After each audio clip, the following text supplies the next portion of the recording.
दोस्तों, आज की कहानी है संत मलूकदास की।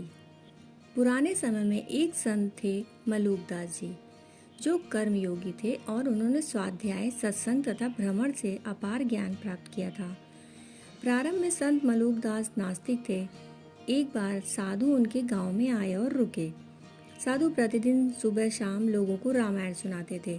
ग्रामीण उनके दर्शन करते थे और राम कथा का आनंद लेते थे। दैव योग से एक दिन मलूकदास जी उसी स्थान पर पहुंचे जहां कथा चल रही थी।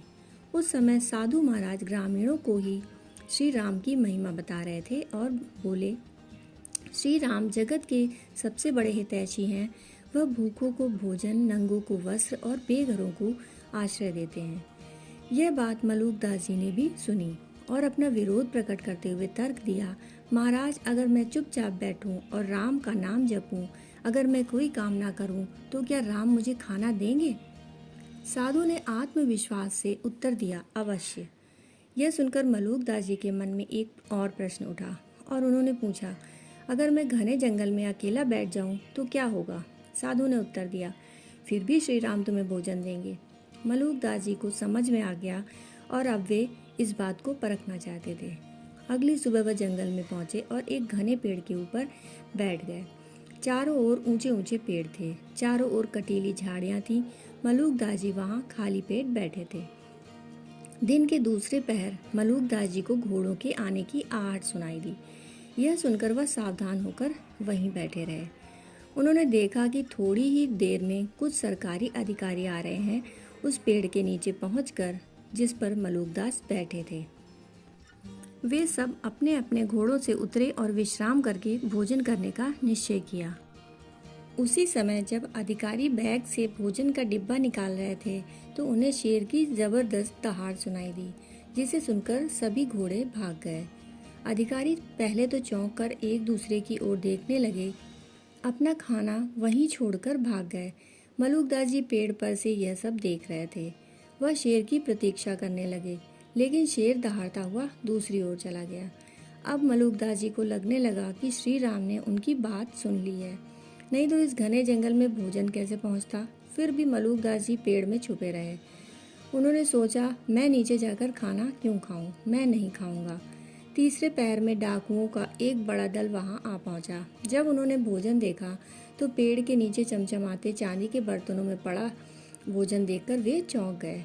डकैतों ने सरदार से कहा, हम भूखे थे और यहाँ इतना खाना है, हमें तब तक खाना चाहिए जब तक हमारा पेट न भर जाए। लेकिन स्वभाव से शंकित होने के कारण एक साथी ने सावधान करते हुए कहा, मुझे यह रहस्यमय लगता है कि घने जंगल के बीच इतना बढ़िया भोजन सुंदर बक्सों में इतने सजे धजे रखा है, हो सकता है इसमें जहर हो।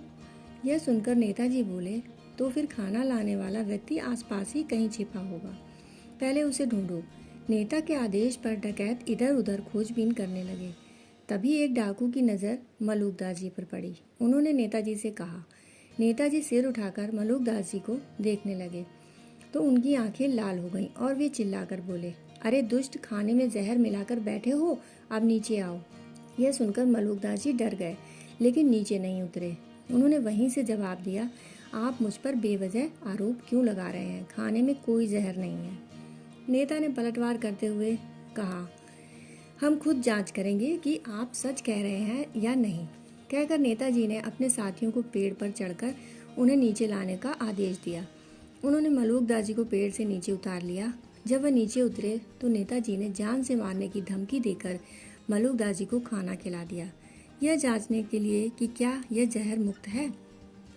उन्होंने उनके मुंह में जबरन खाना डाला। इसके बाद उन्होंने सारी कहानी डाकुओं को बता डाली। कुछ देर बाद डकैत चले गए। मलूकदास जी को इस बात का एहसास हुआ कि भले ही वह खुद खाने से भाग रहे हों, लेकिन ईश्वर ने ऐसी स्थिति पैदा कर दी कि उन्हें खाने के लिए मजबूर होना पड़ा।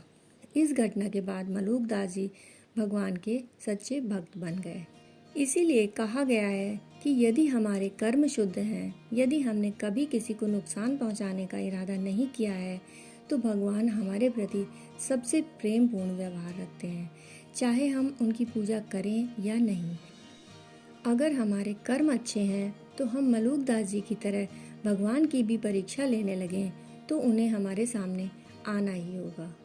कहानी सुनने के लिए आपका बहुत बहुत आभार।